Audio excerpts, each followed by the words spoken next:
Hey guys, welcome back to another episode of Navigating Endo with Ashley. On today's episode, I'm going to talk to you about my experience dealing with the COVID-19 pandemic and dealing with my endo and adenomyosis pain.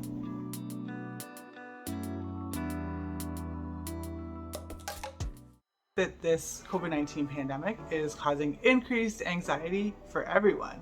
And I happen to be feeling an immense amount of anxiety today.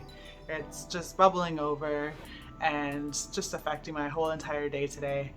And you might be asking, okay, like, how is this different than any other day? Well, first of all, we got another announcement about further restrictions in the province of Ontario yesterday. So that just naturally makes me think, okay, what is next? And for those of us who have chronic pain, there are certain things that we have to think about because they're part of our regular daily, if not daily, monthly lives, for me especially. And one of those things is having to go to a hospital. I have to go to a hospital on a regular basis for some of my appointments with specialists, etc. And then the idea of having to go to an emergency room at a moment's notice. Who wants to go to an emergency room, period? And then when COVID-19 is happening, who wants to even think about going to an emergency room? Like, it just sounds crazy, but sometimes we're in so much pain that that's our only option. So, and in addition to those things, I also had to do some testing on myself today. I had to go pick up the supplies from one location, come home to do my swabbing myself, and then I have to drop the samples off at the laboratory myself at a different location. And just the idea of having to transit around the city to do all of these things is stressful as well. And lastly, like, I'm always wondering, do I have enough supplies? Do I have enough medication? I'm pointing here because I have my medication behind me. Do I have the right supplies, like this guy? It's always here, but then I think to myself, do I need to get 2 or 3 more hot water bottles? What if this one breaks? What if I don't know, I lose it? All these things start going through my mind, and then that are COVID-19 and chronic pain related, which brings me to my next point. Sorry, we're all out.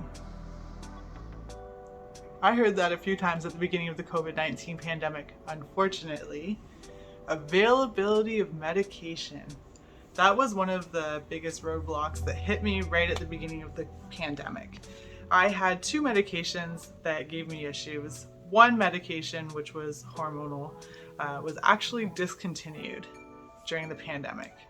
And the other one, which is a very important medication that I take on a very regular basis, and it's one of those medications that if you don't get your next dose, that you start to feel the effects of it immediately. At least I do anyway.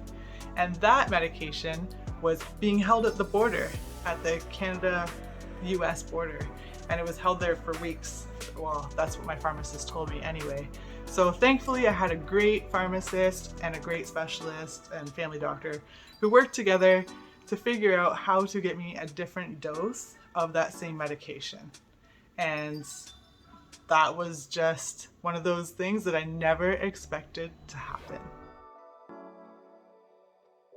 Fear of getting more sick.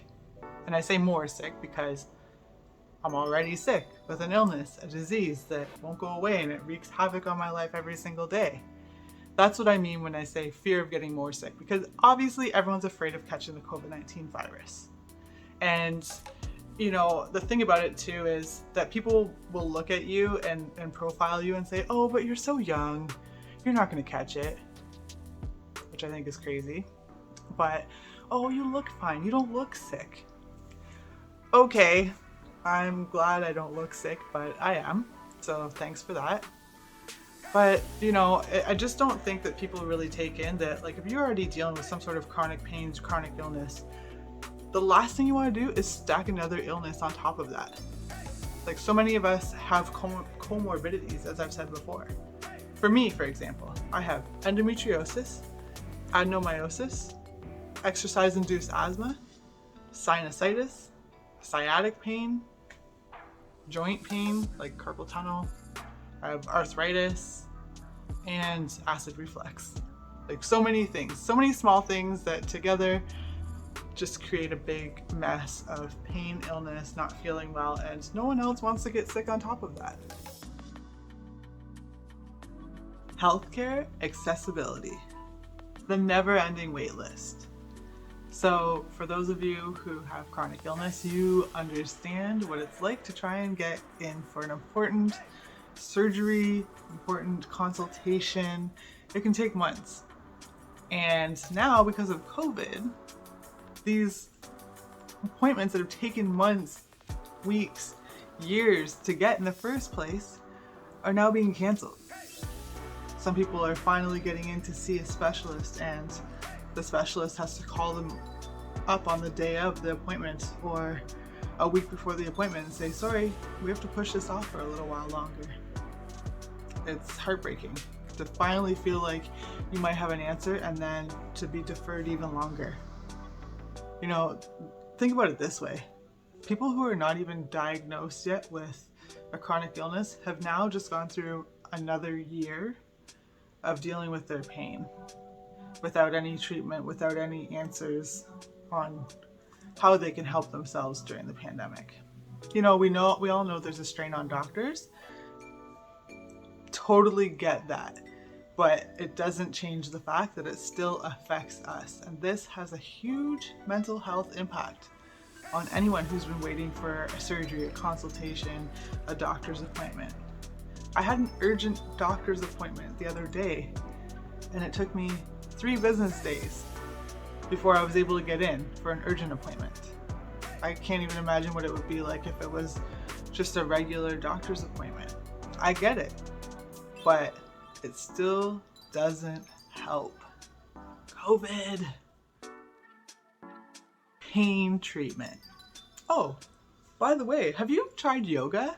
I heard it does wonders for pain. Yes. You can almost guarantee before you even ask someone that the answer is yes, I've tried yoga. Thanks for your help, but unfortunately it's not as helpful as you think it would be. Don't get me wrong, at-home yoga is great. It does wonders for, helping out if you have a sciatic nerve flare or whatever the case may be, but when a sciatic nerve flares at the same time as an endo flare, think about it this way. When you have an endo flare, you're curled up in a fetal position. The opposite of what you're supposed to do when you're having a sciatic flare-up. When you have a sciatic flare-up, you're supposed to be stretching your muscles, strengthening your muscles, getting your muscles working your muscles so that you can get your blood flowing, and I don't know all the technical terms, but you're not supposed to be curled up in the fetal position. So totally get the helpful, where that's coming from, but it's not always helpful. Just to give you an idea, at the beginning of the pandemic, I was very sick for a little while, so I couldn't go anywhere regardless. However, it did take me 2 months after I had a really bad illness, which I don't know what it was, and then I had a flare-up. I actually think it was the other way around. And with those 2 back to back, that was a total of about 2 or 3 months that I went through that whole process. My body needed rehabilitation so bad, and physio and chiropractic are huge, huge helps for me. But during the middle of the pandemic, when no one was allowed to go anywhere, I did not know whether or not I could see my physiotherapist or my chiropractor. And eventually I got in, but these are the COVID woes. These are issues that a lot of people just deal with, but some people have a more difficult time with these things that maybe you might not think about, but hopefully you think about them now.